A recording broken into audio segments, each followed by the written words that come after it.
সম্মানিত উপস্থিতি, আমি একটি প্রশ্ন করতে চাই। আপনাদের 2024-এর জুলাই এবং আগস্টের কথা কি মনে আছে?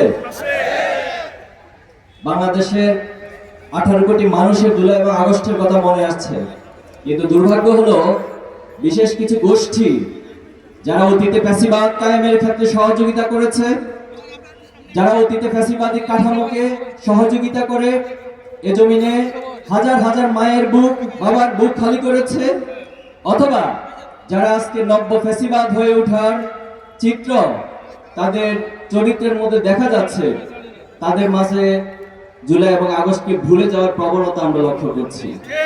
এই জন্য আজকে সমাবেশের মাধ্যমে আমি জুলাইকে স্মরণ করিয়ে দিতে চাই। কেমন ছিল সে জুলাই? সে জুলাইয়ের প্রতিটি দিন ছিল রক্তাক্ত। সে জুলাইয়ের প্রতিটি দিন ছিল কোনো না কোনো মায়ের আহাজারি, কোনো না কোনো বাবার আত্মচিৎকার, পরিবারের সদস্যদের সেই করুণ আর্তনাদ ছিল জুলাইয়ের প্রতিটি দিন। আমরা যখন সারা দেশে খোঁজ খবর নিতাম, প্রত্যেকদিন কোথাও না কোথাও থেকে সংবাদ আসতো যে ভাই আজকে এখানে এতজন শহীদ হয়েছে, আজকে আমাদের এতজন ভাই রক্তাক্ত হয়েছে, এতজন ভাই হসপিটালে ভর্তি হয়েছে, এতজন ভাই গ্রেফতার হয়েছে। রাতের আধারে যখন ভাইরা বাসা বাড়িতে অবস্থান করত, সেখান থেকে ছাত্রদেরকে বেছে বেছে নিয়ে এসে তাদেরকে গ্রেফতার করত। যেখানে ছাত্র পাওয়া যাইতো সেখান থেকে গ্রেফতার করে নিয়ে যেত। একটি বিভীষিকাময় পরিস্থিতির মধ্য দিয়ে জুলাই পার করেছি। 36শে জুলাই 5ই আগস্ট বাংলাদেশের আপামর ছাত্র জনতা ডাবাবিল পাখির মতো, স্রোতের মতো যখন রাজপথে নেমে আসলো, তখন এই দেশের যে ফ্যাসিবাদী কাঠামো ছিল সেটা ভেঙে চুরে নিঃশেষ হয়ে গেল।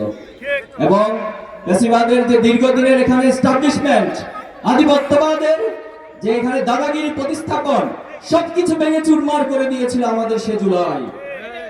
আজকে জুলাইকে যদি ভুলে যান, আজকে যদি জুলাই না হতো আজকের এই সমাবেশ হওয়ার কথা ছিল না। যদি জুলাই না হতো আজকে যারা নতুন করে প্রধানমন্ত্রী হওয়ার, এমপি হওয়ার, মন্ত্রী হওয়ার স্বপ্ন দেখছেন, তাদের সেই স্বপ্ন দেখার কোনোদিন সুযোগ তৈরি হতো না। আজকে যদি জুলাই না হতো 2026 সালে বাংলাদেশে কোনো নির্বাচন হওয়ার কথা ছিল না।